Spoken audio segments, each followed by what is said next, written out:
بسم اللہ الرحمن الرحیم۔ السلام علیکم ورحمۃ اللہ وبرکاتہ۔ عزیز طلباء طالبات، بسم اللہ الرحمن الرحیم۔ تقابل ادیان و مذاہب کا سبق نمبر 121 آج ہم پڑھ رہے ہیں۔ اس سبق کا عنوان ہے افریقی قبائلی مذہب۔ آج کے اس سبق میں ہم یہ سمجھیں گے کہ افریقہ میں جو قبائلی مذہب ہیں یا قبائلی مذاہب ہیں ان میں کیا کیا چیزیں پائی جاتی ہیں، خدا سے متعلق ان کا کیا تصور ہے، روح سے متعلق کیا تصور ہے، قربانی ان کے اندر ہے تو کس طریقے سے وہ قربانی پیش کرتے ہیں، کیا پیش کرتے ہیں قربانی میں، یا ان کی رسومات کیا ہیں اور ان کے مذہبی پیشوا کیسے ہوتے ہیں۔ اس کے علاوہ افریقہ کے اندر قبائلی مذاہب کے علاوہ جو دیگر مذاہب ہیں، باہری مذاہب ہیں، اسلام، یہودیت، ان کی کیا تاریخ رہی ہے افریقہ کے اندر، اور اس کے اسلام اور عیسائیت کے علاوہ جو دیگر مذاہب ہیں، یہ تمام تفصیلات اس سبق میں ہم پڑھیں گے۔ افریقی مذاہب میں کسی ایک مذہب، الہیات، نظریے دنیا یا باطنی عقائد کے متعلق حقوق سے کچھ نہیں کہا جا سکتا۔ یعنی افریقی مذاہب میں یہ متعین نہیں کیا جاتا، کسی میں ایک مذہب کا مطلب ہے کسی ایک کوئی مذہب کا نام نہیں دیا جاتا، یا الہیات سے متعلق دیگر مذاہب کی طرح کوئی متعین نظریہ نہیں قائم کیا گیا، یا دنیا سے متعلق کی دنیاوی سے مکمل ہدایات یا دنیا سے جامع نظام پیش کیا گیا ہو، یا باطنی عقائد سے متعلق کچھ بھی وثوق سے نہیں کہا جا سکتا، بلکہ انسانی مذہب کی ہر قابل تصور صورت اس بر اعظم کے لوگوں کے ذریعے سامنے آئی ہے۔ افریقہ کے بہت سے مذاہب قبل از خواندگی ادوار میں معرض وجود میں آئے، یعنی انسان ہر مذہب سے متعلق جو بھی تصور کر سکتا ہے، ہر قابل تصور صورت، مذہب کی جو صورت قابل تصور ہو سکتی ہے وہ ان کے یہاں سے، یعنی اس کے کچھ حصہ ان کے یعنی اس بر اعظم کے لوگوں سے کے عمل سے سامنے آئی ہے۔ افریقہ کے مذاہب، بہت سے مذاہب، یہ ان کا جو دور ہے ان کے وجود میں آنے کا، یہ کوئی ایسا نہیں کہ اسی 1000-2000 کی صدی میں پڑے، بلکہ قبل از خواندگی یعنی پڑھنے لکھنے کا جو دور تھا اس سے بہت پہلے یہ مذاہب ان میں رائج رہے۔ اب یہ اتنا قدیم مذہب تھا لکھنے پڑھنے جو، اس لیے ان مذاہب کی حقیقت میں چھوٹا سا حصہ معلوم کیا، بہت تفصیل نہیں معلوم کیا سکتا۔ ابھی بھی ان علاقوں میں پڑھنے لکھنے کا وہ اتنا رواج نہیں رہا۔ خدا تعالی، افریقہ کے بہت سے مذاہب اپنے روزمرہ معمولات میں کثیر خداؤں کے قائل ہیں، لیکن یہ عقیدہ غالب ہے کہ تمام چھوٹے دیوتاؤں، ارواح اور اجداد کے علاوہ ایک خدا تعالیٰ کا وجود ہے۔ بہت سے افریقی مذاہب میں خدا تعالیٰ ایک تخلیقی دیوتا نظر آتا ہے جس نے اپنا کام سر انجام دیا اور پھر کہیں دور مقام پر چلا گیا۔ افریقی خدا تعالیٰ کو ایک مثالی تفہیم اولورن کی یوربا کہانی کے ذریعے سمجھاتے ہیں۔ اس کہانی میں اولورن دنیا کے مسائل سے الگ رہتا ہے اور اوریشا کو ضرورت کے وقت مداخلت کی اجازت دیتا ہے۔ یعنی خدا تعالیٰ سے متعلق ان کا یہ عقیدہ ہوتا ہے، افریقی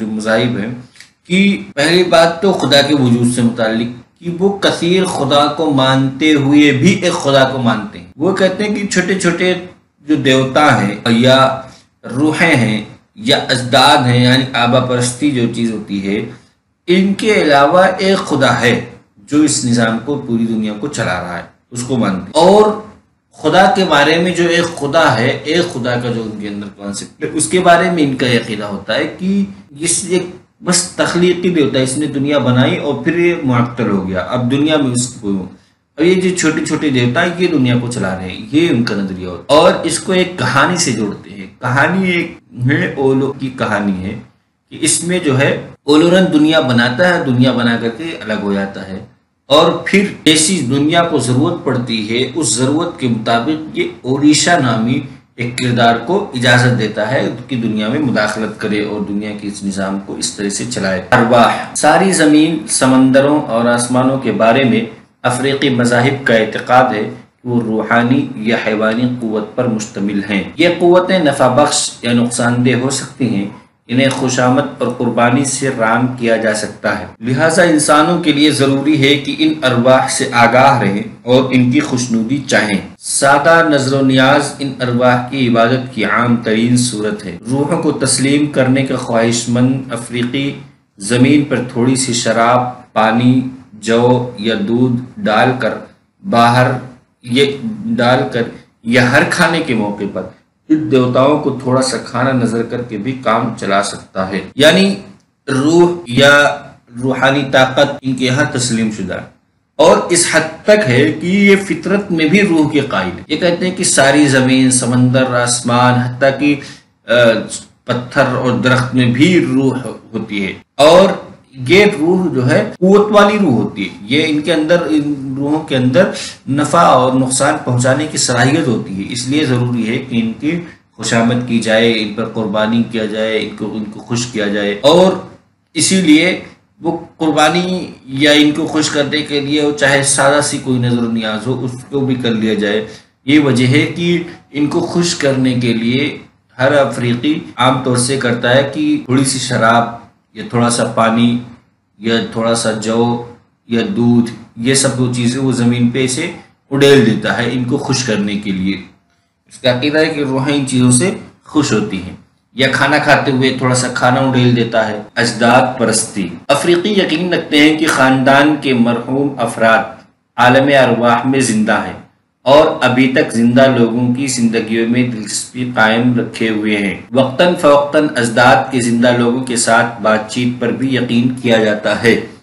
اس قسم کی بات چیت کی سب سے عام صورتوں میں سے ایک خواب دیکھنا ہے۔ افریقی مذاہب اس بات کا بھی عقیدہ رکھتے ہیں کہ مردے نہ صرف یہ جانتے ہیں کہ حال میں زندہ لوگوں میں کیا ہو رہا ہے، بلکہ وہ یہ بھی جانتے ہیں کہ مستقبل میں کیا ہوگا۔ مرحوم اجداد پر نظر و نیاز اس عقیدے سے بھی چڑھایا جاتا ہے کہ اجداد زمین اور اس کی پیداوار پر قابض ہے۔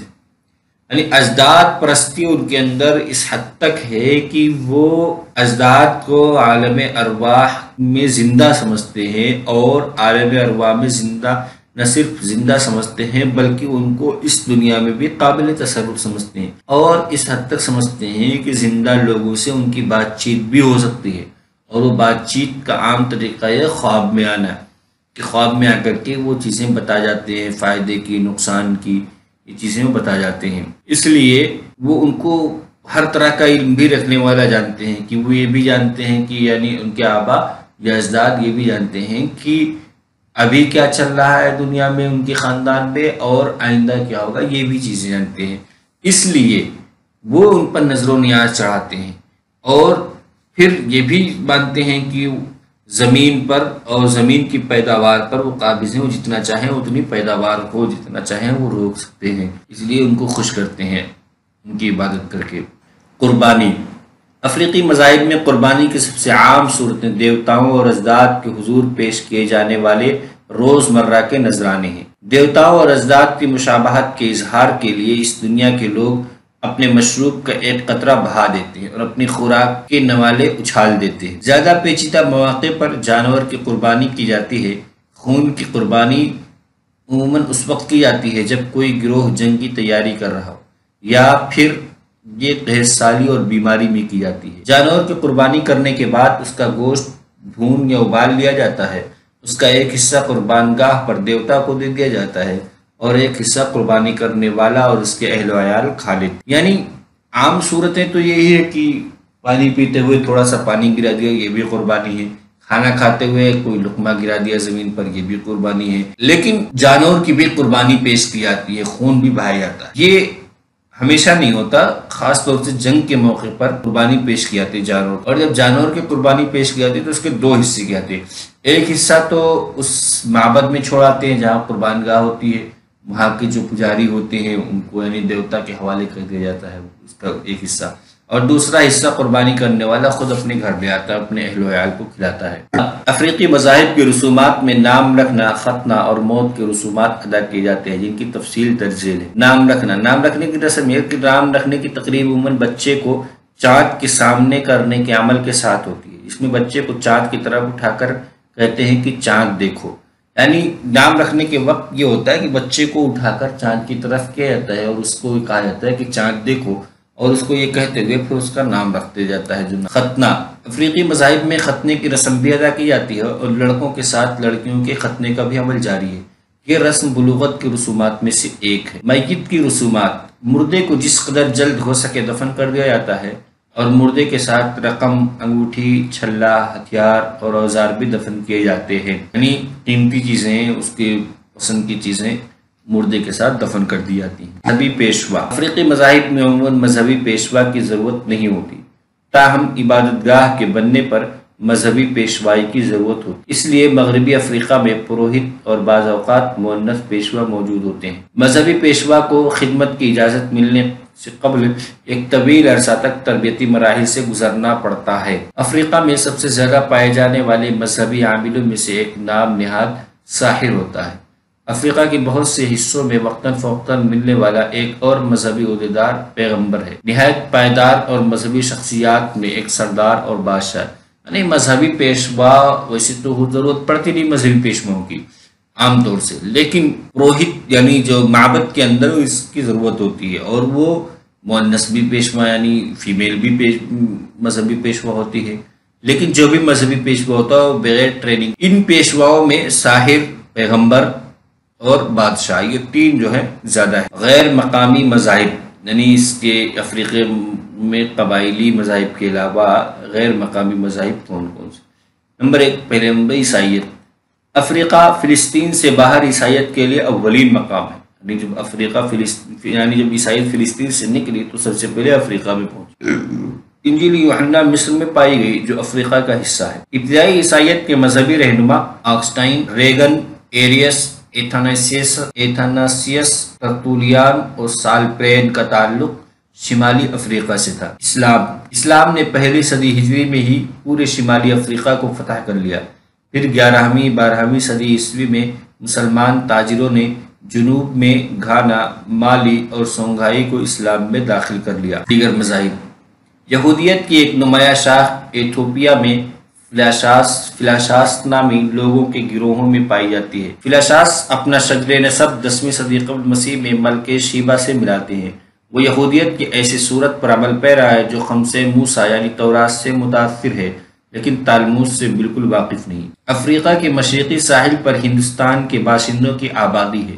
یہاں ہندو، بدھی اور کنفیوشس پرستوں کے چھوٹے گروہ آباد ہیں، یعنی افریقہ میں یہودیت، عیسائیت، اسلام، بدھسٹ، کنفیوشس اور ہندوازم، یہ سب کے سب مذاہب پائے جاتے ہیں۔ آج کے اس سبق کا خلاصہ یہ ہے کہ اس سبق میں سب سے پہلے ہم نے افریقی مذاہب کے بارے میں، افریقی مذہب کی حقیقت یا قبائلی مذہب، پھر اس کے بعد ان مذاہب میں خدا کا کیا تصور ہے، ارواح کا کیا کانسیپٹ، اجداد پرستی ان کے اندر ہے تو کس درجے تک ہے، قربانی کا کیا تصور، رسومات کیسے ادا کیے جاتے، کون کون سے رسومات ان کے ہیں، پھر مذہبی پیشوا کون کون سے لوگ ہوتے ہیں، ان کی کیا اہمیت ہے مذہبی پیشوا کی، پڑھا۔